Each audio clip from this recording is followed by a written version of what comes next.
The meeting room on Harmony's Edge Station buzzed with quiet conversation. Representatives from 12 different species sat around a large oval table. The air recycling system worked hard to mix the different atmospheres each species needed to breathe. Kim Tae-ho sat straight in his chair, watching the alien delegates with careful eyes. His black hair was cut short in military style, though he wore a simple diplomatic suit now. Next to him, Park So-min shuffled through data tablets, preparing their presentation. She looked nervous, but determined. Across the table, Commander Veltar, of the Altarian Peacekeeping Force, leaned back in his chair. His tall, thin body was covered in natural crystal plates that caught the station's lights. Forearms moved in graceful gestures as he spoke to his aide. His voice carried clearly across the room. "I still cannot understand why we must waste time with these creatures," Veltar said to Sub-Commander Quindel. "They come from a death world. Violence is all they know." Quindel nodded, his own crystal plates shifting color slightly. "The reports say their planet has extreme weather, dangerous animals, and constant natural disasters. How can beings from such a place understand civilized discussion?" Tae-ho kept his face calm, but his hands tightened slightly on the table. He had heard these comments many times since arriving at the station. The other humans had learned to ignore the insults. But something about Veltar's tone made his jaw clench. The meeting began with formal introductions. Each species stated their interest in the new trade agreement. When it came time for Earth's presentation, Park So-min stood and activated the holographic display. "Honored delegates," she began, "Earth offers unique technologies and resources to benefit all member species of this consortium." The display showed images of human cities, factories, and research facilities. "Our medical advances have eliminated many diseases. Our engineering creates structures that last for centuries. Our agricultural methods can feed billions." A delegate from the Centauri system leaned forward with interest. "These medical techniques are impressive. How did your species develop such advanced healing methods?" Park So-min smiled. "Many came from treating battlefield injuries. Human history includes many conflicts, but we learned from each one. Pain teaches lessons that peace cannot." Veltar laughed, a sound like crystal chimes breaking. "Of course, the Death Worlders learn through violence and suffering. How primitive." He turned to address the other delegates. "Friends, we must ask ourselves, do we want partners who solve problems by fighting, or do we want civilized beings who use reason and discussion?" The room fell quiet. Several delegates shifted uncomfortably. Tae-ho felt heat rise in his chest, but he forced himself to stay calm.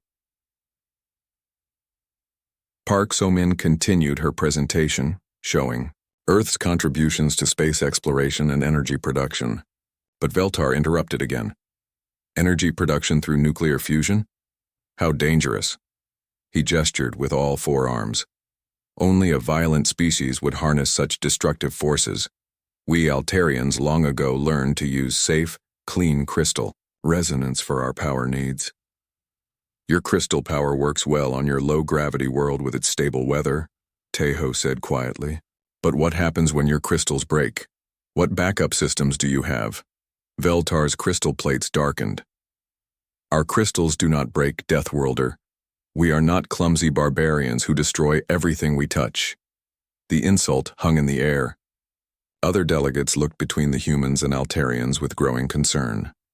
Tae-ho felt his military training kick in, reading the room for threats and exits. Park So-min placed a gentle hand on his arm.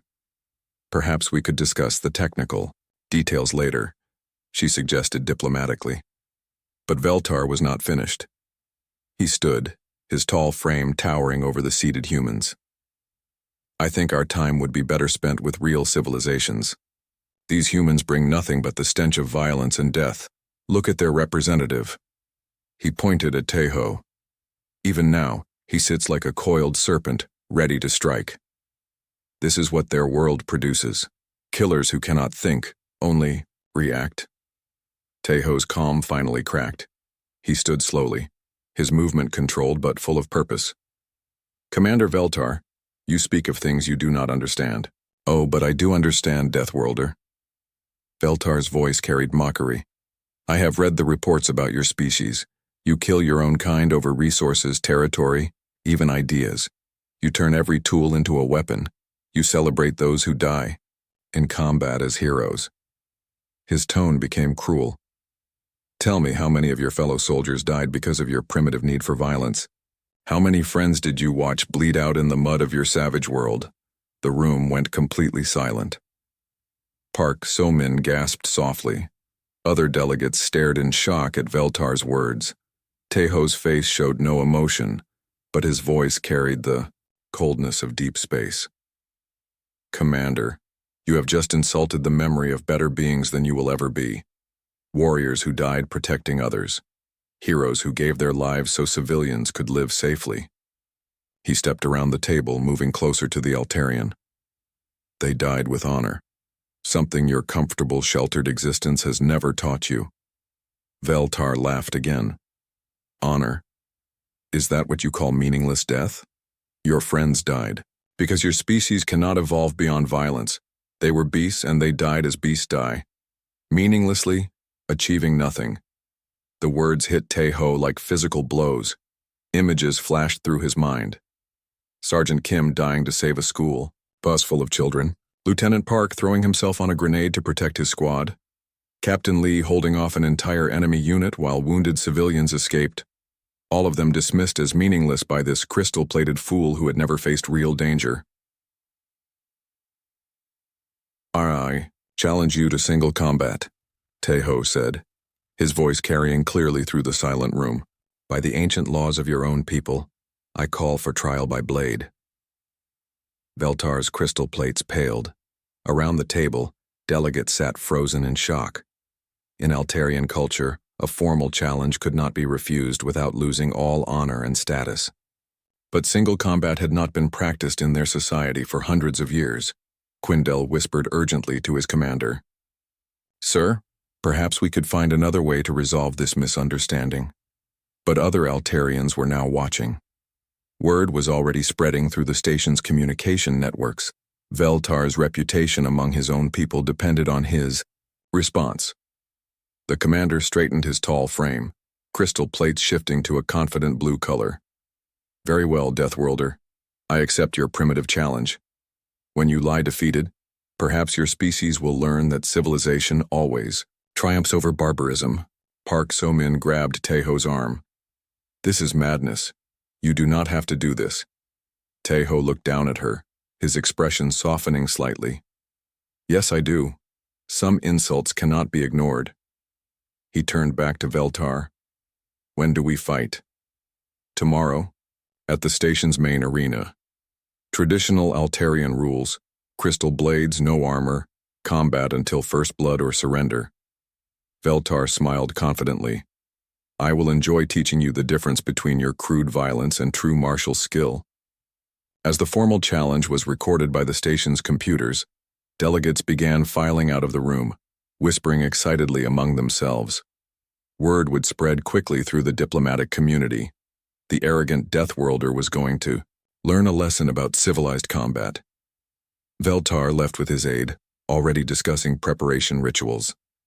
Other aliens followed, eager to place bets on what they saw as a foregone conclusion. Only the humans remained in the empty meeting room. Park So-min looked at Taeho with concern and frustration. Do you know what you have done? If you lose, Earth's chances of joining the trade consortium are finished. Taeho nodded slowly. If I had let those words stand unanswered, we would have lost anyway. Some things are worth fighting for, So-min. The memory of good people who died protecting others is one of them. Outside the meeting room, the station buzzed with news of the challenge. Beings who had never seen real combat, prepared to witness what they thought would be a simple demonstration of superior alien evolution over primitive human aggression. News of the challenge spread through Harmony's Edge station like fire through dry grass. Within hours, beings from dozens of species had heard about the duel between the Altarian peacekeeper and the human diplomat. Most found it amusing. Some found it educational. A few found it concerning. Lee Jin-woo arrived at the human quarters first, his military bearing obvious even in civilian clothes. He had served with Taeho in the Korean Special Forces before joining the diplomatic security detail. His face showed worry as he found his old friend sitting quietly in the small recreation room. "You have lost your mind," Jinwoo said without ceremony, dropping into a chair across from Taeho. "Fighting an Altarian? They have 4 arms, natural armor plating, and they are twice your height." Taeho looked up from the tactical report he was reading. "They also evolved on a world with half Earth's gravity and no large predators. When did you last see an Altarian move quickly?" "This is not a training exercise, Taeho. This is real combat with real weapons." Jinwoo leaned forward. "What happens if you lose? What happens to our mission here?" Before Taeho could answer, Park So-min entered with Dr. Choi Hye-jin, the expedition's xenobiologist. Dr. Choi carried several data tablets and looked excited despite the serious situation. "I have been studying Altarian physiology," Dr. Choi announced, setting her tablets on the table. "Their muscle density is much lower than ours due to their world's low gravity. Their reaction times are also slower because they never needed to develop quick reflexes. That does not help if Veltar cuts him in half with a crystal blade," Jinwoo pointed out. Park So-min sat down heavily. "The entire diplomatic community is treating this as entertainment. I heard 3 different species taking bets on how long you will last before surrendering." "What are the odds?" Taeho asked with mild curiosity. "Most bets are on you lasting less than 2 minutes, Dr. Choi said. The longest anyone thinks you can survive is 5 minutes. They are giving Veltar odds of 20-1. Through the eye room's viewport, they could see construction crews working on the main arena. The duel would take place in the station's largest amphitheater, capable of holding thousands of spectators. Word had already reached nearby systems. Ships were changing course to witness what many called the Death Worlder's folly. Captain Ryu Minho, commander of the Human Security Detail, joined them with the latest intelligence reports. His weathered face showed professional concern. "I have been talking to station security," Captain Ryu reported. "They are expecting over 3,000 spectators. Delegates from 47 different species have confirmed attendance. Several news networks are sending recording crews." "This is becoming a circus," Park So-min muttered. "It was always going to be a circus," Taeho replied calmly. "The question is whether we perform well or poorly." Captain Ryu placed a secure tablet on the table. "I managed to get recordings of Veltar's combat training sessions. He practices traditional Altarian martial arts as a hobby. Want to see what you are facing?" The tablet screen showed Veltar in a private training room. He moved through complex combat forms with all 4 arms, each holding practice weapons. His movements were beautiful to watch, flowing like water, each strike perfectly placed and controlled. The Altarian martial arts emphasized grace, precision, and overwhelming technique. "He is very skilled," Dr. Choi observed. "Look how he coordinates all 4 limbs independently. No human could match that level of complexity." Jinwoo frowned as he watched the recording. "But look how slowly he moves. Those techniques are designed for ceremony, not real fighting." Taeho studied the screen carefully, his trained eye analyzing each movement. "He telegraphs every attack. Look, you can see each strike coming 3 moves in advance." "You cannot be serious," Park So-min said. "He has 4 weapons to your 1. 4 weapons means 4 targets to track," Taeho replied. "In real combat, more weapons can be a disadvantage if you cannot use them all effectively." Ambassador Yang Gyonseo burst into the room, her diplomatic robes flowing behind her. Her face showed the strain of a long day dealing with alien politics. "I have been trying to find a way to cancel this ridiculous duel," she announced. "The Altarian government refuses to intervene. They say their honor codes are sacred and cannot be broken." "What about our government?" Jinwoo asked. "Earth's leadership has given Taeho full authority to proceed as he sees fit," Ambassador Yang replied with frustration. "They apparently trust his judgment more than I do." Captain Ryu activated another screen showing the arena preparations. They are installing special viewing platforms for species that need different atmospheric conditions. This is becoming the biggest sporting event the station has ever hosted. Dr. Choi pulled up physiological comparisons between humans and Altarians. The good news is that Altarian crystal plating is mostly decorative. It provides some protection, but has weak points at the joints. The bad news is that their reach advantage is enormous. Reach does not matter if your opponent cannot hit you, Teho observed. Ambassador Yang sat down with a tired sigh. Do you understand what happens if you lose? The other species will see humans as exactly what Veltar claims we are, violent primitives who cannot compete with civilized beings. Our trade negotiations will be finished. And if I win? Teho asked. If you win, we might gain something more valuable than trade agreements. Park So-min said slowly. We might gain respect. Through the viewport, more ships could be seen arriving at the station. The diplomatic quarter buzzed with activity as alien delegates prepared for tomorrow's entertainment. Most expected to see a quick demonstration of Altarian superiority over human aggression. Jinwoo leaned back in his chair. I wish I could fight alongside you like the old days. This is not that kind of fight, Teho replied.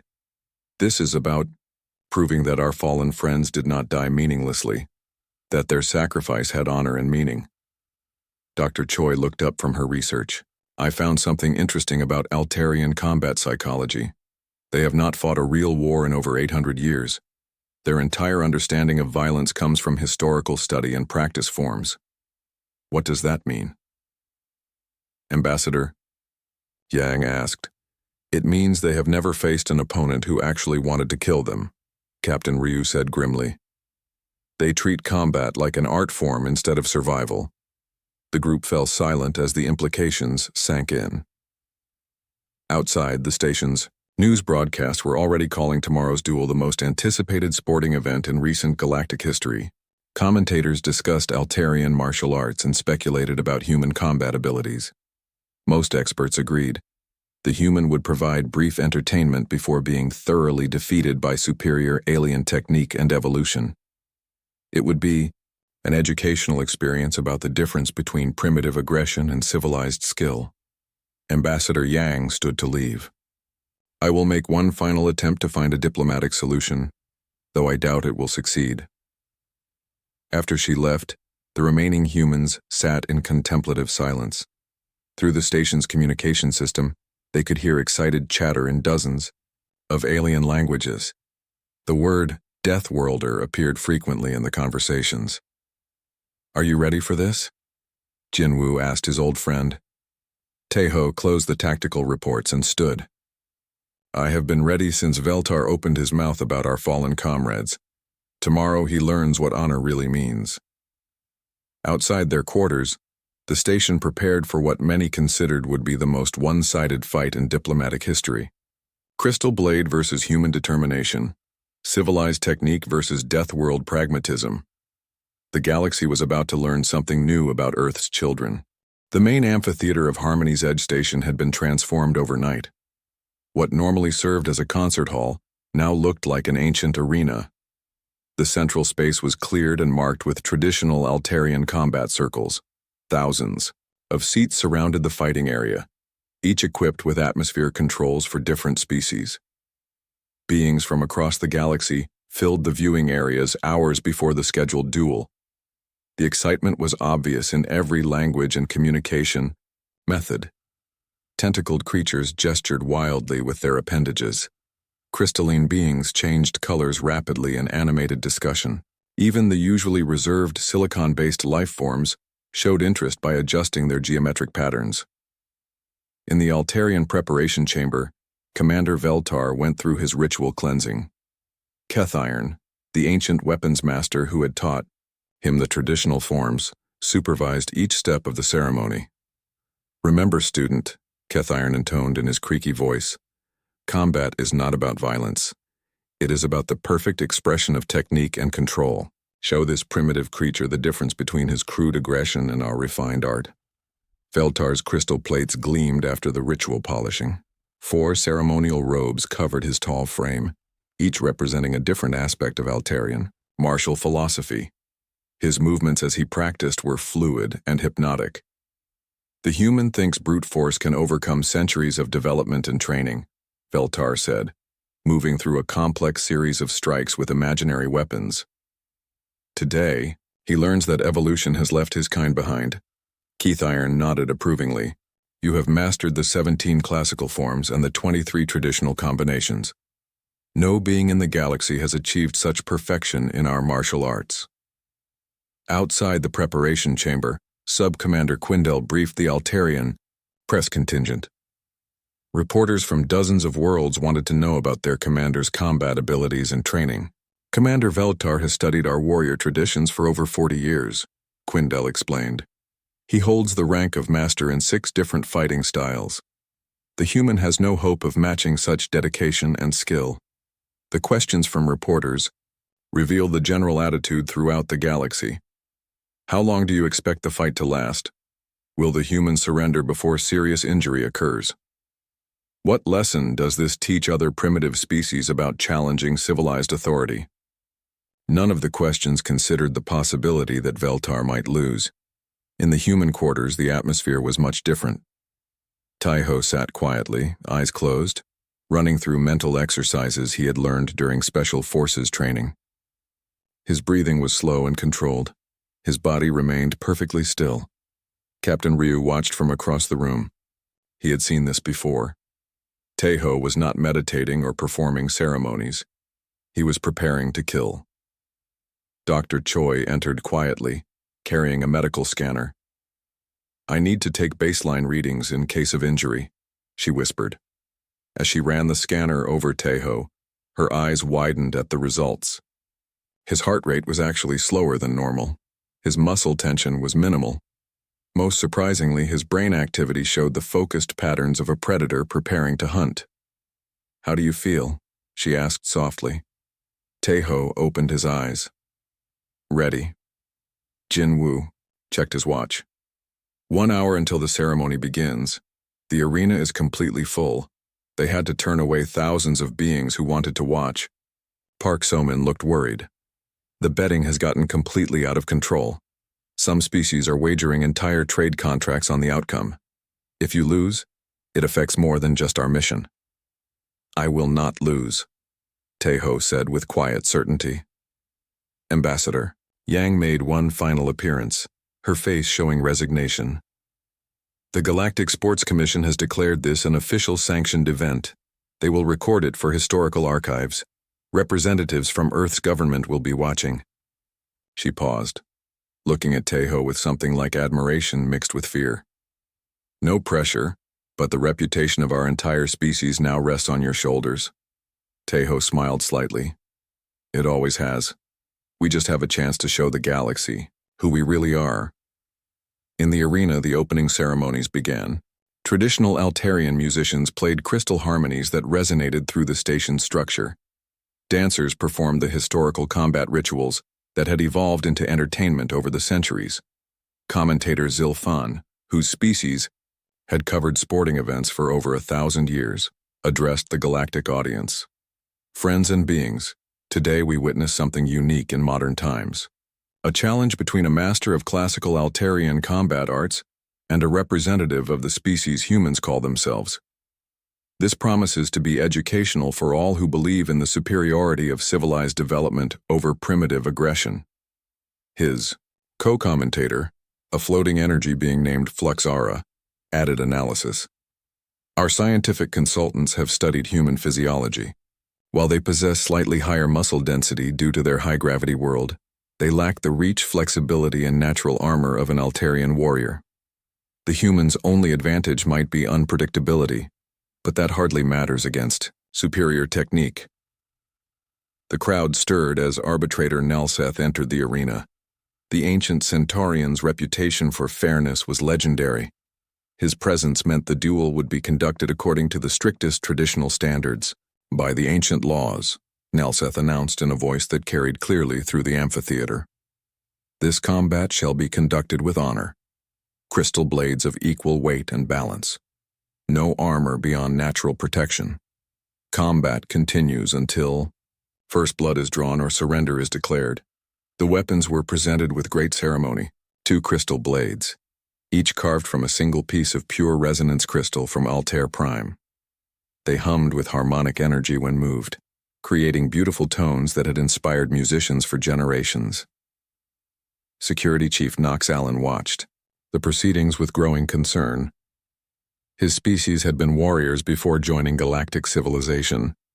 Something about the human's calm confidence reminded him of old stories his grandfather had told about real fighters from the early days. He activated his private communication link to Station Command. Increase security around the arena. Also, prepare medical teams for trauma injuries, not just the light wounds we expected. Is there a problem? His aide asked. Knox Allen studied the human through his security monitors. Tejo sat perfectly still, showing no signs of pre-combat nervousness. I am not sure, but something feels wrong about the assumptions everyone is making. Han Dong-hyun, monitoring the station's communication systems, noted the massive interest. From across the galaxy, over 2 billion beings were connected to watch the live broadcast. Messages poured in from every civilized world, most expressing amusement at human foolishness. One message stood out among the thousands. It came from an ancient warrior species that had not been heard from in centuries. The young ones have forgotten what real combat looks like. Today they remember. As the ceremonial preparations reached their conclusion, both fighters prepared for their entrance. Veltar completed his ritual meditation, confident in his superior training and natural advantages. His supporters in the crowd began chanting traditional battle songs. Tejo stood and stretched, loosening muscles that had remained perfectly controlled during hours of mental preparation. He looked at his friends and colleagues one final time. Whatever happens, he said quietly, remember that some things are worth fighting for. The memory of good people is one of them. The arena fell silent as the announcements began. In minutes, the galaxy would witness something none of them expected.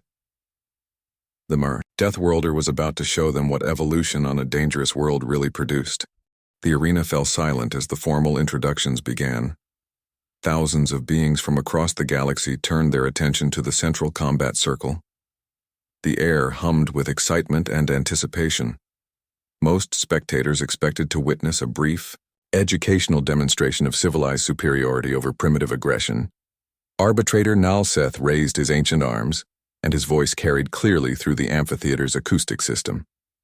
By the laws older than our civilizations, by the codes that govern honorable combat, let the challenged enter first. Commander Veltar emerged from the preparation tunnel to thunderous applause. His tall, elegant frame moved with practiced grace. Forearms swayed in perfect coordination as he acknowledged the crowd. His crystal plates caught the arena lights, creating rainbow patterns that danced across his body. He wore the traditional white robes of an Altarian duelist, each fold arranged according to ancient custom. The applause continued for several minutes. Beings from dozens of species cheered for what they saw as the representative of civilized evolution. Veltar performed the ritual greeting to each section of the audience, his movements flowing like water. Commentator Zilfan provided analysis for the galactic broadcast. Notice the perfect control in every gesture. Veltar has dedicated his life to mastering the classical forms. Each movement demonstrates the superiority of disciplined training over crude instinct. Fluxara added technical details. Our sensors show his crystal plating has achieved perfect resonance frequency. His four-armed combat stance allows him to attack and defend simultaneously from multiple angles. The human faces not just superior technique, but superior evolution itself. In the betting sections, the odds continued to favor Veltar by enormous margins. Some species wagered entire planetary resources on what they considered a certain outcome. The few bets placed on the human were treated as jokes or gestures of sympathy. Veltar took his position in the combat circle and began his traditional warm-up display. All forearms moved in complex patterns, showing the full range of classical, Altarian martial arts. He flowed through the 7 sacred forms, each transition more beautiful than the last. The crowd gasped in appreciation as Veltar demonstrated the flowering crystal technique, where all 4 limbs created intricate geometric patterns in the air. His mastery was obvious to every observer. This was art elevated to the level of combat, or perhaps combat elevated to the level of art. Beautiful, whispered a Centaurian diplomat to her companion. The human should surrender now and spare himself the embarrassment. Perhaps watching this display will teach his species some humility, replied a crystalline being whose facets sparkled with amusement. Veltar completed his demonstration with the legendary Phoenix Rising form, a technique so complex that most Altarians could not perform it even after decades of practice. The crowd erupted in appreciation. Several beings actually wept at the beauty of perfect technique. "And now," announced Nalseth, "let the challenger enter." The applause died to polite scattered clapping as Teho walked into the arena. The contrast was striking. Where Veltar was tall and graceful, the human appeared compact and solid. Where Veltar flowed like water, Teho moved with the direct purpose of a machine built for function over form. Teho wore simple combat clothing without decoration or ceremony. His appearance drew murmurs from the crowd, most expressing pity or amusement. Next to the elegant Altarian, he looked primitive and crude. "Look at the size difference," observed a delegate from the Spiral Arm Coalition. "The human barely reaches the Altarian's chest. How can such a small creature hope to compete?" Dr. Choi, watching from the human section, bit her tongue to keep from commenting on what the observers were missing. Taiho's movements showed none of Veltar's flowing grace, but they demonstrated something else entirely: absolute efficiency. Every step served a purpose. Every gesture was calculated and controlled. Jin Wu recognized the signs from their military service together. Taiho was not performing for the crowd. He was studying his opponent, measuring distances, calculating angles and timing. The human had already begun fighting, though the aliens could not recognize warfare when it was not dressed up in ceremony. Teho removed his diplomatic jacket, revealing the compact, scarred torso of a career soldier. His arms showed the practical, muscle development that came from survival training rather than ceremonial forms. Several older beings in the crowd shifted uncomfortably as they noticed details the younger species missed. "Those are not ceremonial marks," Security Chief Knox Allen muttered to his aide. "Those are combat scars. Real ones." The weapons ceremony began with great formality. The crystal blades were presented on traditional cushions, each weapon having been crafted by master artisans over months of careful work. They hummed with harmonic resonance, creating haunting melodies that had inspired Altarian poets for generations. Veltar accepted his blade with ritual reverence, holding it in his primary right hand while his other three arms assumed classical defensive positions. He performed the traditional testing sequence, creating complex sound patterns as the crystal edge moved through the air. The crowd murmured in appreciation at his technique. Teho accepted his weapon with a simple nod. He tested its balance, with a few basic movements treating it like what it was, a tool designed to cut. His testing was practical rather than artistic, focused on weight distribution and grip rather than ceremonial beauty. The contrast drew more comments from the spectators. Does the human not understand the ritual significance of the blade acceptance? Perhaps. His species lacks the cultural development to appreciate such traditions. This will be educational for all primitive species watching. Commentator Zilfon provided historical context. The crystal blade ceremony has remained unchanged for over 2,000 years. It represents the transformation of base matter into artistic perfection, much like the evolution of violent impulses into civilized behavior. As the formal preparations concluded, both fighters moved to their starting positions. The combat circle was marked with traditional Altarian symbols, representing honor, skill, technique, and victory. Veltar positioned himself according to classical doctrine, all four arms ready to demonstrate the superiority of advanced martial development. Teho simply stood and waited. The betting reached fever pitch in the final moments before combat began. The odds had moved even further in Veltar's favor as spectators watched the pre-fight displays. Most aliens could not imagine how the crude human could possibly compete with such obvious superiority. Nalseth raised his arbitrator's staff. Combat begins when the staff falls. It ends with first blood or surrender. May honor guide both warriors. The ancient Centaurian held the staff high, and the arena fell completely silent. Thousands of beings held their breath in anticipation. Galactic news networks prepared to broadcast what they expected would be a quick lesson in evolutionary superiority. Veltar assumed his opening stance, a classical formation called the Four Gates of Wisdom. His body became a perfect example of Altarian martial arts, with each limb positioned according to principles developed over millennia. His crystal plates shifted to battle configuration, providing maximum protection while maintaining flexibility. Taeho raised his blade and settled into a simple guard position. No ceremony, no complex formations, no artistic expression, just a predator preparing to do what evolution had designed him for. The staff began to fall toward the arena floor. In seconds, the galaxy would discover what happened when classical perfection met practical lethality. The Death Worlder was about to show them that survival was the only martial art that mattered. The arbitrator's staff hit the arena floor with a crystalline chime that echoed through the silent amphitheater. For a heartbeat, neither fighter moved. Then, Veltar began his opening sequence. The Altarian commander flowed into the classical first movement of the Dawn Blade technique. His forearms moved in perfect harmony, each following the ancient patterns that had been refined over centuries. Primary blade thrust forward in a controlled arc, while secondary weapons provided covering strikes. His movements were beautiful to watch, like a deadly dance performed by a master artist. The crowd held its breath in appreciation. Even beings unfamiliar with Altarian martial arts could see the incredible skill on display. Every angle was perfect. Every transition flowed seamlessly into the next. This was what happened when a species had centuries to develop combat into high art. Commentator Zilfon whispered into his broadcast microphone, "Magnificent technique. Notice how each strike serves multiple purposes: attack, defense, and positioning for the next sequence.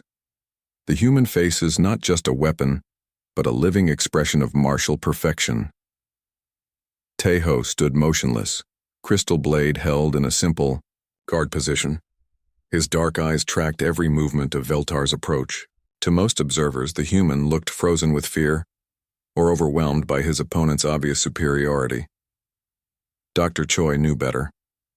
From her position in the human observation section, she could see details the other spectators missed.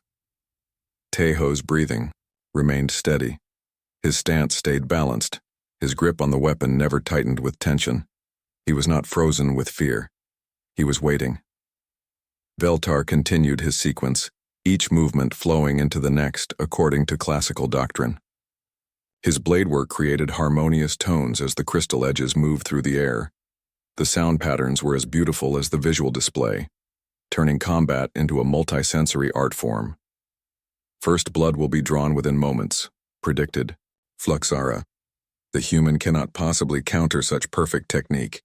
This is why civilized species have moved beyond primitive violence." The Altarian commander reached the climax of his opening form. All four weapons moved in a coordinated assault designed to overwhelm any possible defense. According to traditional teaching, no opponent could counter the Four Gates of Judgment when performed at master level. Veltar's primary blade thrust toward Taeho's center mass. Secondary weapons swept in from both sides. The fourth arm prepared a finishing strike to follow up on whatever opening the initial attacks created. It was textbook perfect, a demonstration of why Altarian martial arts were considered the pinnacle of combat development. The crowd began to cheer, anticipating the quick conclusion they had predicted. Then Taeho moved. What happened next occurred faster than most nervous systems in the arena could process. The human exploded from stillness into motion with a speed that seemed to violate physics. There was no warning, no wind-up, no preparatory movement. One instant, he was standing still. The next instant, he was inside Veltar's reach. The watching aliens saw a blur of movement followed by perfect stillness. When their eyes could focus again, the duel was over. Taeho stood with his crystal blade pressed against Veltar's throat, just below the natural armor plating. The Altarians' four weapons hung uselessly in the air, their perfect technique incomplete. Veltar's eyes showed shock and confusion. He had not even finished his opening sequence. The arena fell into absolute silence. The only sound was the harmonic humming of crystal blades that were no longer moving through the air. Seconds passed. Then more seconds. The silence stretched as thousands of alien minds struggled to process what they had witnessed. "Did anyone see what happened?" whispered a Centaurian delegate. "The human was there, then he was there," replied his companion, pointing at different positions. Security Chief Knox Allen immediately activated the arena's recording systems, rewinding to analyze the moment of movement. Even with the station's high-speed cameras, the human's attack appeared as a brief acceleration followed by perfect positioning. The technical systems had barely captured the motion. Commentator Zilfon found his voice first, though it carried uncertainty. "Ladies, gentlemen, and beings of all configurations, it appears the human has achieved victory. I confess I am not certain how this occurred." Veltar stared down at the human who had appeared inside his guard as if by teleportation. The crystal blade at his throat was steady as a mountain. The human's dark eyes showed no emotion, no triumph, no anger, just professional competence. "Surrender," Tejo said quietly. "You are defeated." "How?" Veltar gasped. "My technique was perfect. I followed every classical form precisely." "You followed forms designed for practice, not killing," Tejo replied. "I followed instincts designed for survival."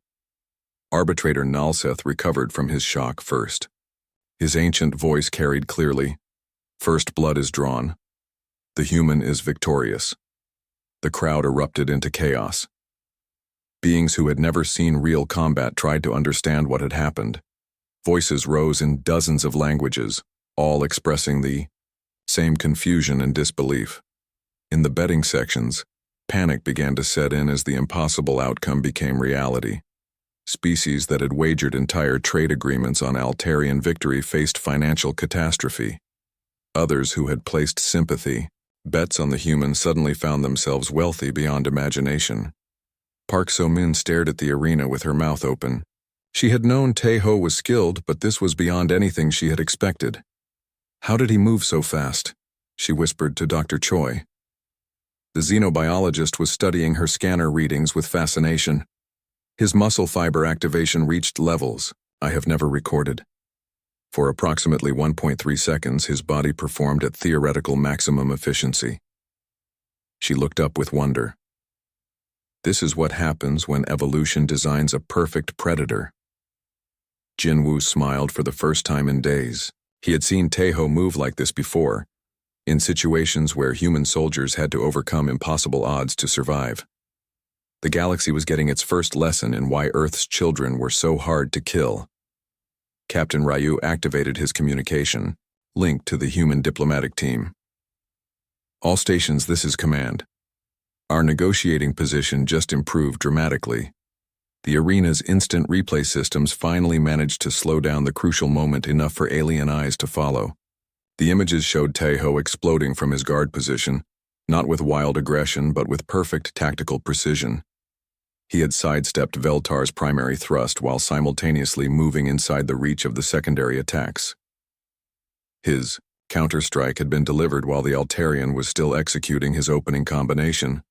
"Impossible," breathed Keith Iron, the ancient weapons master who had trained Veltar. "No being can move with such speed and precision." But the recordings did not lie. Frame by frame, they showed a masterclass in combat efficiency. Where Veltar's movements had been beautiful and complex, Tejo's attack was simple and direct. No wasted motion, no unnecessary flourishes, just the minimum force required to achieve maximum effect. Elder Morthak, one of the few beings in the arena old enough to remember real warfare, slowly stood in his observation box. His ancient voice carried clearly through the chaos. "Younglings," he called out, and the crowd gradually quieted to hear him speak. "You have just witnessed something your comfortable civilizations had forgotten. You have seen what a real warrior looks like." He gestured toward Tejo, who still held his position with professional calm. "That is not primitive aggression. That is evolution's answer to a world where the weak do not survive to reproduce. Earth created the perfect predator, and you mistook it for a simple beast." The old warrior's words sent chills through the watching crowd. For the first time, many began to understand that they had badly misjudged not just this human, but his entire species. In the combat circle, Teho slowly lowered his blade and stepped back from Veltar. The duel was over. The galaxy had learned something new about Deathworlders, and the lesson would not be forgotten. The silence in the arena stretched like a held breath. Thousands of beings sat frozen in their seats, minds struggling to process what their eyes had recorded, but their understanding rejected. The impossible had become reality. The primitive Deathworlder had defeated the master of classical combat in less time than it took most species to form a coherent thought. Veltar slowly raised his four hands in the traditional gesture of surrender. His crystal plates had shifted to a pale, defeated color. The weapon master who had seemed invincible moments before now looked like what he truly was. A being who had studied combat as an art form, but never faced death as a reality. "I yield," Veltar said, his voice carrying clearly through the amphitheater's perfect acoustics. "I acknowledge defeat." Teho stepped back and lowered his crystal blade. His breathing had not even increased. His stance remained balanced and ready, a predator that had successfully defended its territory but remained alert for other threats. To the watching aliens, his calm competence was perhaps more frightening than his speed had been. Arbitrator Nalseth recovered his composure first. The ancient Centaurian had presided over countless formal combats in his long career, but nothing had prepared him for this. By the laws of honorable challenge, Teho of Earth is declared victorious. Let the record show that first blood was drawn fairly and according to tradition. The crowd began to stir as the official declaration broke through their shock. Voices rose in a dozen different languages, all trying to make sense of what they had witnessed. How is this possible? Did you see him move? The recordings must be wrong. No being moves that fast. In the broadcast booths, commentators scrambled to provide analysis for their confused audiences across the galaxy. Commentator Zilfon consulted with technical experts while trying to maintain professional composure. "Friends and beings," he announced, "we are reviewing the arena's sensor data to understand the sequence of events. What appeared to be instantaneous movement actually occurred over 1.3 seconds, though at speeds that exceed normal perception thresholds for most species." Fluxara added with obvious bewilderment, "Our combat analysts are studying the recordings. The human's technique appears to prioritize efficiency over artistic form. While aesthetically primitive, it achieved tactical superiority through unusual methods." Security Chief Knox Allen had already downloaded the complete sensor logs to his private systems. His species had been warriors once, before joining galactic civilization had made them soft. The recordings showed him something that made his old soldier's instincts come alive with recognition and dread. "Pull up the human's biographical data," he ordered his aide. "I want to know what kind of world produces beings like this." The files made for sobering reading. Earth's history was a catalog of violence that would have destroyed most civilized species.